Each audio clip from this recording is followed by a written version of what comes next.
do I follow that? Well, I suppose Halloween, Samhain was a time when the other world and this world were very close. And tonight we have lots of people from the other world. We can see them all around here. They're all dressed up. But at Samhain time, people from this world could go into the other world as well. Now, I don't know whether anybody has ever done it in recent times, but you know, we get lots of people coming.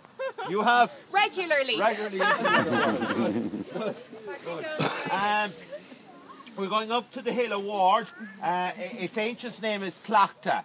And the hill of Ward, maybe the hill of the Bards, the hill of the Druids, maybe the origination of it.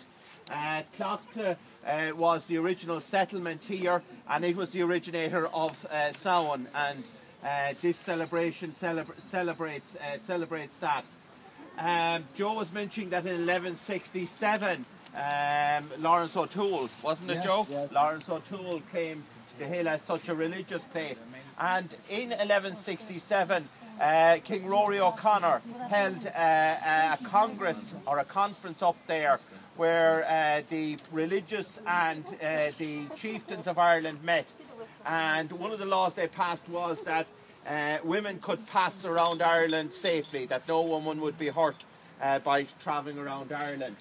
But a few years later, in 1172, when it was known as O'Rourke's Hill, from Tiernan O'Rourke, the one-eyed king of Breffni, the Normans and the English had landed.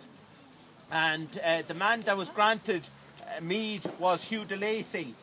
And Hugh de Lacy agreed parley or agreed to have talks with Hugh de Lacy on top of the hill.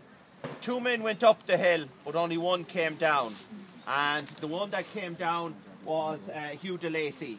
Tiernan O'Rourke, the one-eyed king, was his head was chopped off and erected up on spikes around the gates of Dublin. So not a very nice thing to happen up there. And one of the people who records that's recorded from the Irish and also from the Norman side. And of course the Irish say the Normans were treacherous, and the Irish, the Normans say the Irish were treacherous. But one of the people who records it was Geraldus Camprensis, and he also records a story of a priest and his servant who was on the borders of Meath, and they were travelling through a wood, and they camped in a wood overnight. They heard the howls of a wolf, and the howls came closer and closer. The priest and his servant began to get afraid. The wolf came closer and closer, this big grey male wolf.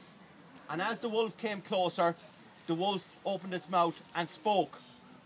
And it said, "I and my wife are from a tribe down in Ossory in Kilkenny, and we suffer a spell there, that we have to be transformed, that a couple, a man and a woman from this tribe, has to be transformed into a wolf for a period of 7 years.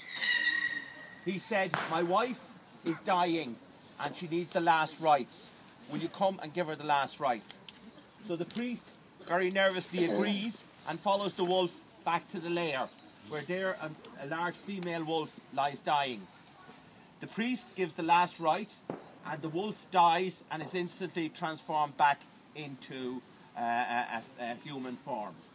So that's one of the first werewolf stories in Ireland.